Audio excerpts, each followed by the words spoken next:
Welcome to our broadcast tonight. The truth shall make you free. Our topic for tonight episode is absolute truth or relative truth. Let's pray. Dear God and most heavenly Father, thank you once again for this wonderful night that you've given to us. Thank you for the opportunity that we have your words, O God, wherein I could preach thy word. Bless the listener, empowered us with thy Holy Spirit. Give us an understanding heart. In Jesus' name, amen and amen. You know, Satan has been running an ongoing campaign of lies ever since Adam's fall in the garden. I remember Jesus said in John chapter 8, verse number 44, let's turn in our Bible in the book of John chapter 8 and verse number 44. It says in verse 44, "Ye are of your father the devil, and the lust of your father ye will do. He was a murderer from the beginning, and abode not in the truth, because there is no truth in him. When he speaketh a lie, he speaketh of his own, for he is a liar and the father of it." Satan's activities have always been counterfeiting and in opposition to the God of all truth. In today's world, the truth has become relative. There is no singular truth, no absolutes. Everyone should live their own personal truth. These ideas are even infiltrating the church. Mankind with free will can choose to walk in truth or live by lies. How do we help people to make sure their truth corresponds to biblical truth? Why is it important that we do? In this presentation, my friend, we're going to examine the most common lies that are now widely accepted by society. And the worst is even infiltrating the church. We need to be wise to Satan's schemes and constantly armed with the truth. To that end, we trust this series will open your eyes to these alarming lies and equip you to earnestly contend for God's unchanging truth. One of the greatest schemes of the devil is lying about the truth. The Bible says in Romans chapter 1, it says in Romans chapter 1, verse 25, "Who changed the truth of God into a lie, and worship and serve the creature more than the Creator, who is blessed forever." Amen. At the heart of all devilish seductions is the assault on the very nature of the truth itself. It was Satan's primary strategy from the start.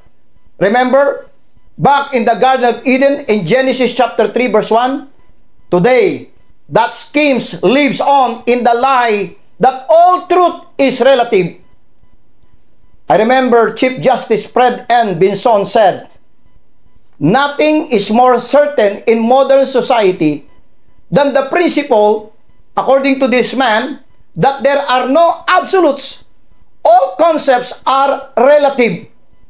You know, this concept is now infiltrating churches and educating people, which has resulted in people running away from the truth. 2 Timothy chapter 4 verse number 4. It says in 2 Timothy chapter 4 and verse number 4, in verse number 4, "And they will turn away their ears from the truth, and shall be turned unto fables." What is the difference between absolute truth and relative truth? Well, absolute truth is true regardless of how person thinks or feels about it. Here is a biblical example of absolute truth. Jesus said in John chapter 14 verse number 6, "I am the way, the truth, and the life. No man cometh unto the Father but by me." Regardless of how you feel about that statement, it is true. Many will argue about this statement and try to debate this veracity But this does not change the truth that Jesus said, He is the way, the truth, and the life. Here is a verse that defines what absolute truth looks like. On the other hand, what is relative truth? Relative truth is the belief truth changes based on the individual's understanding of it. With relative truth, there are no absolutes, and what may be true for you is simply not true for me.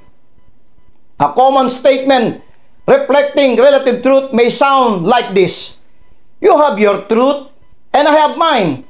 The problem with relative truth, it is a contradiction in terms. If truth is factual and indisputable, then you cannot have different truths for different people. Relative truth is a rejection of absolute truth. One reason people embrace the idea of relative truth is because it allows them to create their own reality that frees them to do whatever they want. Apostle Paul warned us about this in 2 Timothy chapter 4, verse 2 to 4. It says, preach the word, be instant in season, out of season, reprove, rebuke, exhort with all long suffering and doctrine, for the time will come, the Bible says, when they will not endure sound doctrine, but after their own lust shall they heap to themselves teachers having itching ears, and they shall turn away their ears from the truth, and shall be turned unto fable. This is the age we are living in. People are surrounding themselves with those who will tell them the truth they want to hear. While this gives them the freedom to justify how they live, they are basing their lives on a truth that is not true at all. Now, what are the characteristics of truth? By the way, when I talk about truth, I am talking about absolute truth. While there can be a multitude of opinions, there can only be one absolute truth. What are the characteristics that defines this kind of truth? Number one, truth is constant. It does not change. For something to be deemed true, it cannot change and must remain constant. You know, circumstances may change, but the truth surrounding those circumstances must remain constant, or you are not dealing with truth. Number two, truth is objective. It plays no favorites. Truth must also be objective. You know why? This means that the same truth is applicable to everyone. If the standard for truth changes from person to person, then it is no longer truth. Number three, truth is transcultural. Okay? Absolute truth is transcultural, meaning that it can be conveyed across different cultures, and it is founded under the premise that all truths are absolute. Number four, truth is discovered, not invented. It exists independent of anyone's knowledge of it. Truth is not something we invent, only something we can discover. You know why? Because God reveals it to us in His book, in His Word. Truth is rooted in the eternal, all-powerful, and unchangeable God. Therefore, His promises cannot fail according to Proverbs. Proverbs chapter 30, verse number 5. Every word of God is pure.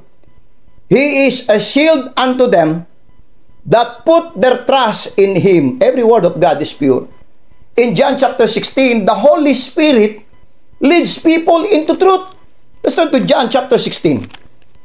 John chapter 16 and verse number 13 says in John chapter 16 and verse number 13, howbeit, when He, the Spirit of truth, He is the Spirit of truth, is come, He will guide you into all truth, for He shall not speak of Himself, but whatsoever He shall hear, that shall He speak, and He will show you things to come. we are commanded to know the truth. And by the way, God does not lie. It says in Titus chapter 1, verse number 2, in hope of eternal life, which God that cannot lie. God does not lie. In hope of eternal life, which God that cannot lie promised before the world began. He is the God of truth. Isaiah chapter 65. Isaiah chapter 65 and verse number 16. That he who blesseth himself in the earth shall bless himself in the God of truth. And he that sweareth in the earth shall swear by the God of truth, because the former troubles are forgotten, and because they are hid from mine eyes. Number 5, truth will prevail. It will be standing in the end.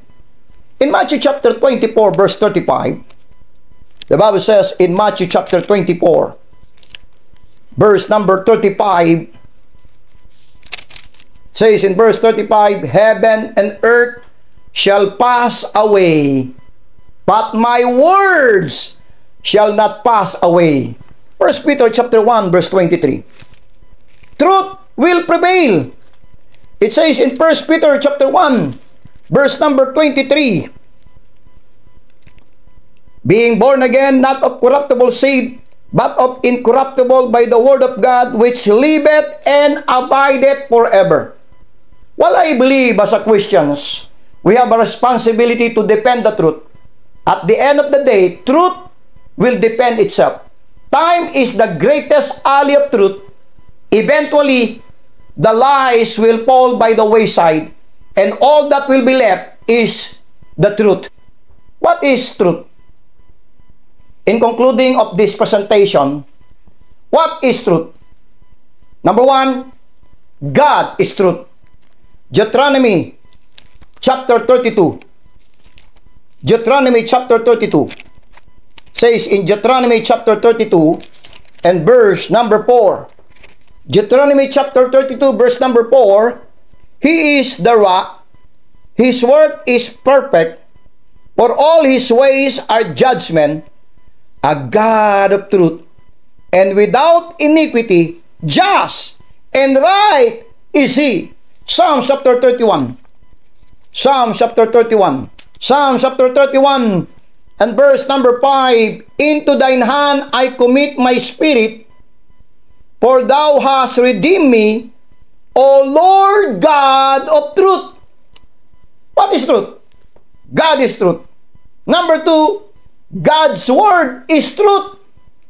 John chapter 17. John chapter 17. It says in John chapter 17, verse number 17, sanctify them through thy truth. I want you to note this. Thy word is truth. In 2 Timothy 2:15, study to show thyself approved unto God, a workman that needeth not to be ashamed, rightly dividing the word of truth. God's word is truth. Number 3, Christ is the truth. John chapter 14 verse number 6, I am the way, the truth, and the life. No man cometh unto the Father but by me. Number 4, the Spirit is truth. John chapter 14. John chapter 14 and verse number 17. It says, even the Spirit of truth, even the Spirit of truth, whom the world cannot receive, because it seeth him not, neither knoweth him, but ye know him, for he dwelleth with you, and he shall be in you. One last verse. In John chapter 8, verse number 32. And ye shall know the truth. What is the truth? God is the truth. The Holy Spirit is truth. Jesus Christ is the truth. God's word is truth. The Bible says, and ye shall know the truth. Listen, my friend. This is the truth. And the truth shall make you free. Thank you so much. and God bless.